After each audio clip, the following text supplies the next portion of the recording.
Reagan was elected to the presidency, he installed Louis Giuffrida as head of FEMA, the Federal Emergency Management Agency. Giuffrida was an old cold warrior from Reagan's California days whose specialty was suppression of unrest and dissent. Giuffrida, North, and George Bush began to turn FEMA into an instrument of domestic anti-terrorism. You're dealing with a group of people in the Reagan administration who equated political dissent with treason, and who cannot differentiate between emergency procedures, which I think everyone agrees are necessary, and suppressing political dissent.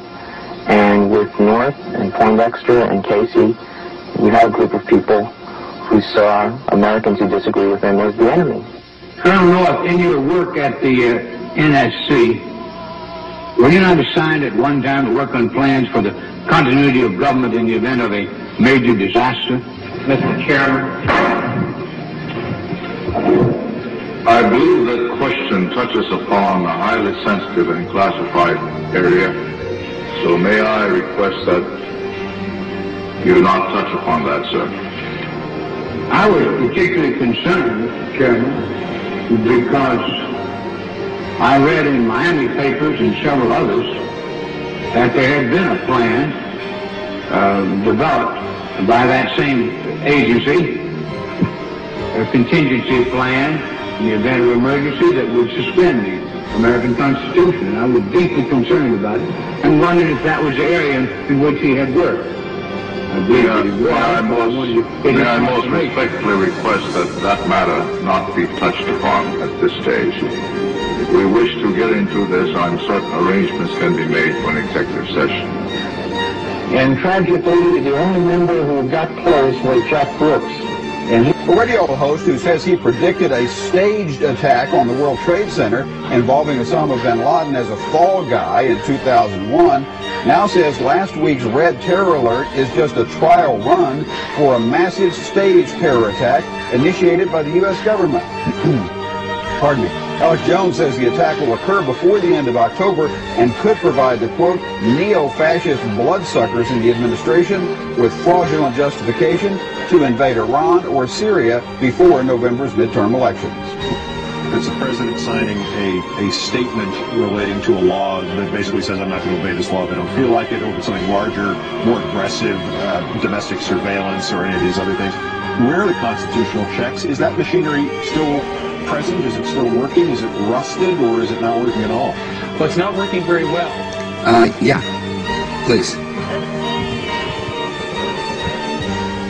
Thank you, Mr. President.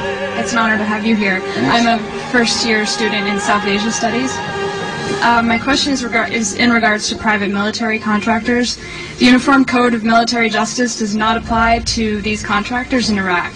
I asked your Secretary of Defense a couple months ago what law governs their actions. Mr. I'm going to ask him. Go ahead.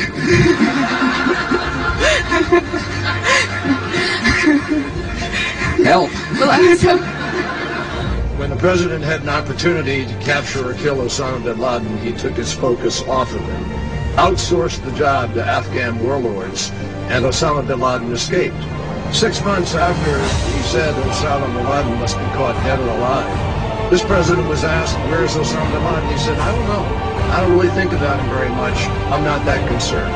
We need a president who stays deadly focused on the real war on terror, Mr. President. Well, yes, I said I'm not worried about Osama bin Laden. It's kind of one of those exaggerations. So I don't, Nora, I just don't spend that much time on it. I repeat what I said. I truly am not that concerned. Saddam Hussein. War and danger. Continuing danger, hour of danger. Very, very dangerous world. A grave new threat. Horrific acts of atrocities, murderous regimes dedicating to killing us, tyranny and terror.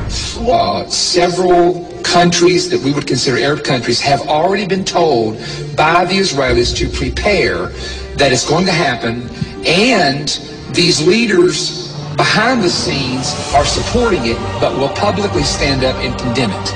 They have to. they don't have a choice because of the religion in their country. They're going to say, how could the Israelis do this? This is wrong. This is Zionism. Behind the scenes, in fact, let me tell you one nugget. You're going to love this.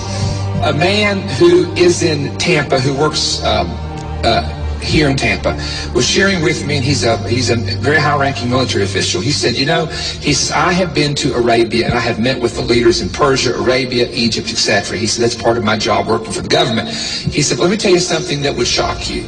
He said, publicly, they despise the Jew and they hate Israel. But he said, every leader, he says, now I'm telling you, the leaders will say to me privately, we know the land belongs to the Jews, and we know we can't whip them. He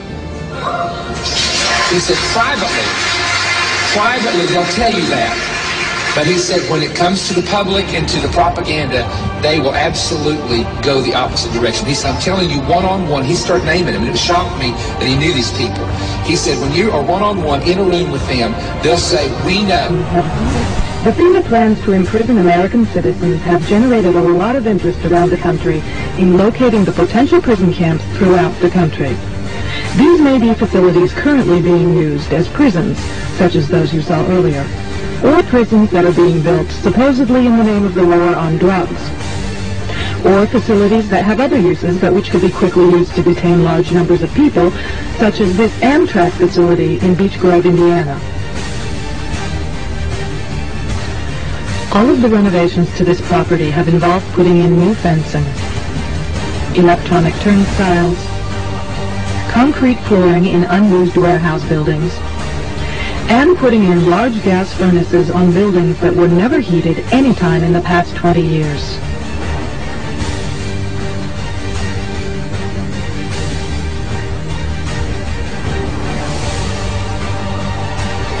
Outside this building is fencing and a cattle run section of fence, all topped by barbed wire, pointing inward, not to keep people out, but to keep people in. This was common throughout the facility, particularly the new fencing that had been erected. No, I've always, a dictatorship would be a heck of a lot easier. There's no question about it. For the first time at one of his news conferences in 3 years, Thomas asked him about Iraq. Ask you, Mr. President, your decision to invade Iraq has caused the deaths of thousands of Americans and Iraqis, wounds of Americans and Iraqis for a lifetime. Every reason given, publicly at least, has turned out not to be true. My question is, why did you really want to go to war?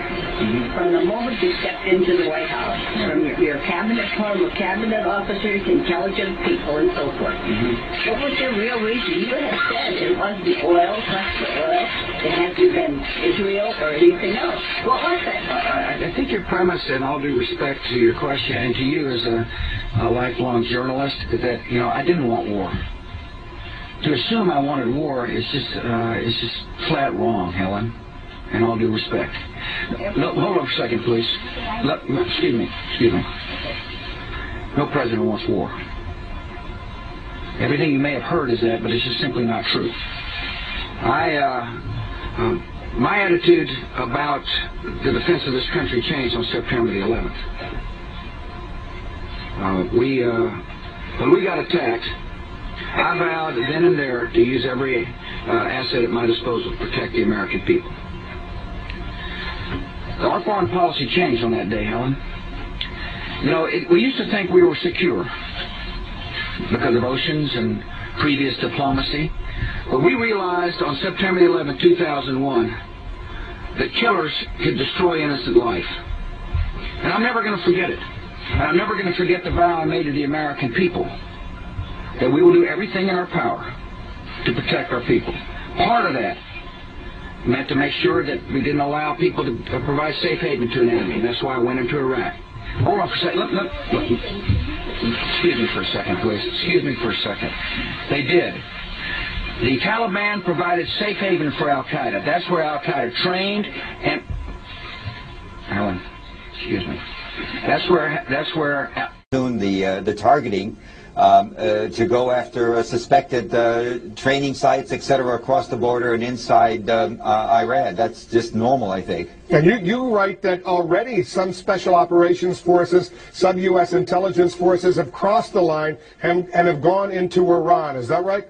Oh, yes, that's been happening for months. There's been a lot of very aggressive cross-border activity. It's more than just casual. There's been a lot of